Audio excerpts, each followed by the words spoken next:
Hey, you've earned it. Call today. Ocala's information station, 1370 WOCA. Ocala.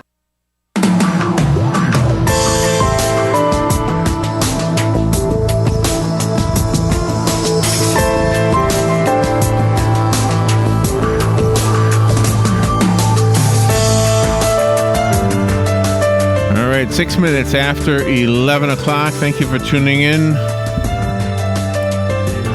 How scary is the world, Robin? How scary is the world? It's scary. Scary place, this planet, huh? Scary. No wonder no aliens want to land here. Right. They're looking at us and I'm not going there. Those people are nuts. Well, good. We don't need anything else. Dr. Leslie Norins is on the phone. He is a medical expert and researcher. He trained with a Nobel Prize winner in immunology. He is a trade publications referred to as Dr. Norris Legendary. Oh, is that okay? Yeah, he's referred to as being legendary. And Deadly Pages is the name of his book. Terrorists will kill thousands of Americans using smallpox. Only one man can stop them. It's a thriller novel, if you didn't figure that out already. But what a scenario. Good morning, Dr. Norins. How are you? Good morning, Larry. Thank you for being on the air with us. Where are you calling from? I'm just down the road from you in Naples, Florida. In Naples. I love Naples. Nice. Yeah, that's a nice place to be.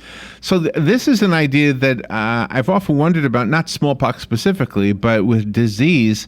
How would it be spread? How do bad guys spread diseases? If bad guys want to spread it, they have to depart from the way Mother Nature spreads disease. Usually they have a short time window and have to make some kind of a wide dispersal of their germs. So perhaps they would set off a small bomb packed around which is packed germs like anthrax or smallpox, or they could perhaps spray it from an airplane or drone. A crop dusting plane might do, for example, or even let out a fog of the germs in a crowded stadium or a disco club. Okay, so let's say that happened. Everybody in there would get the germ. How long before it would start to show up as a disease? If it were smallpox virus, it would take 7 to 10 days to start showing anything.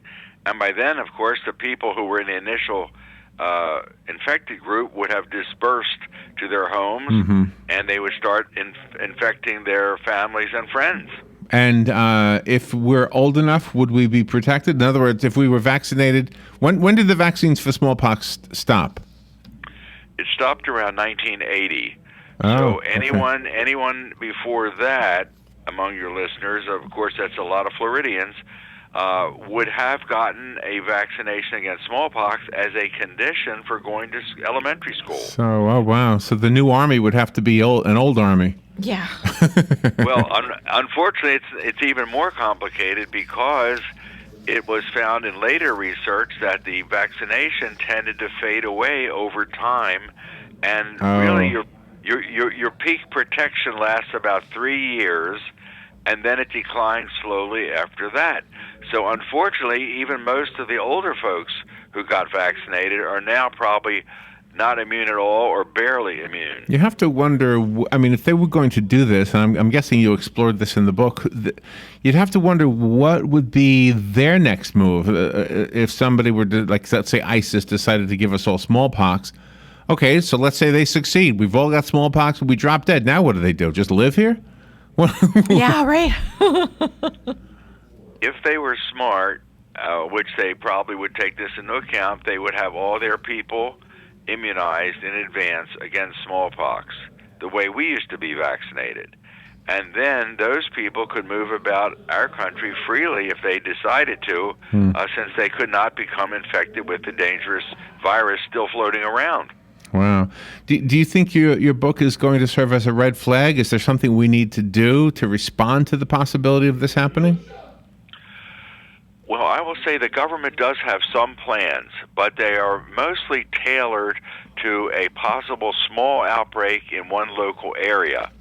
And there are not many plans that we could find that deal with a possible large outbreak and delivered in an unconventional way, such as our book describes.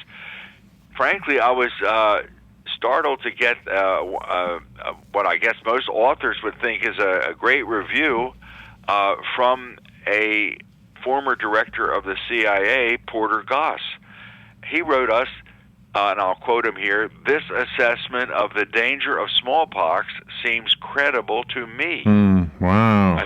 I think he must be hinting, as you might suspect, that our government agencies have probably had some secret discussions about what would happen if terrorists got a hold of smallpox. I bet you're right, yeah. And that's what's really wonderful about being a novelist, sir, with your field of expertise, is that you can delve into everything that could happen. You put it in novel form, which makes it a great read, but it also puts the powers that be take notice of it.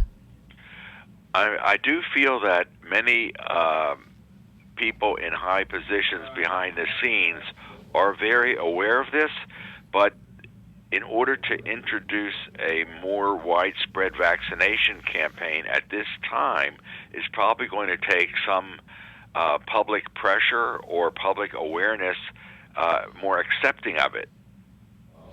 I remember not too long ago there was a story about the Pentagon asking novelists to come up with scenarios, because novelists tend to be able to think ahead and try to come up with scenarios that maybe somebody who's got military background wouldn't think of.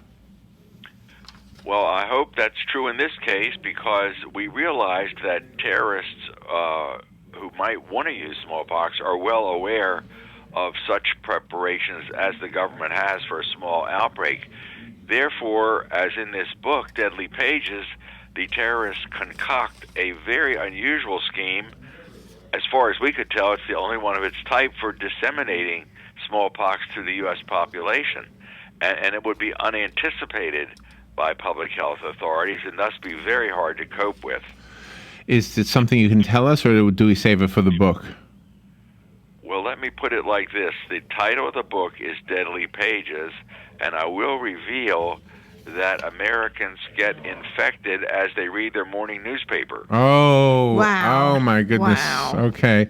Very clever, actually. One quick question. Do we have any examples in the world where terrorists have used bioweapons, bioterrorism? There were reports that, for example, in the Second World War, the Japanese might have used germ warfare. More recently, there are allegations that Iran or Syrian people have used various germs against against militant populations or rebellious populations, but it's been hard to pin this down. Definitely, the major armed forces of the world are well aware of the threat of biological warfare. The book is called Deadly Pages, and it's written by Dr. Leslie Norins, N-O-R, is it I-N-S? N-O-R-I-N-S? Yes, and I might mention quickly that listeners of yours who might like more information about smallpox could go to our website for the book, where there's a lot additional material about smallpox. It's simple, deadlypages.com. Okay, that is easy enough. Deadlypages.com. Well, Doctor, thank you for being on the air with us. Good luck with the book. Thank you for alerting us to something we probably need to be paying attention to as a nation, and let's hope it never happens. I agree, and thank you all very much this morning. That was great. We will take a break. Anthony James is up next. We'll be right back.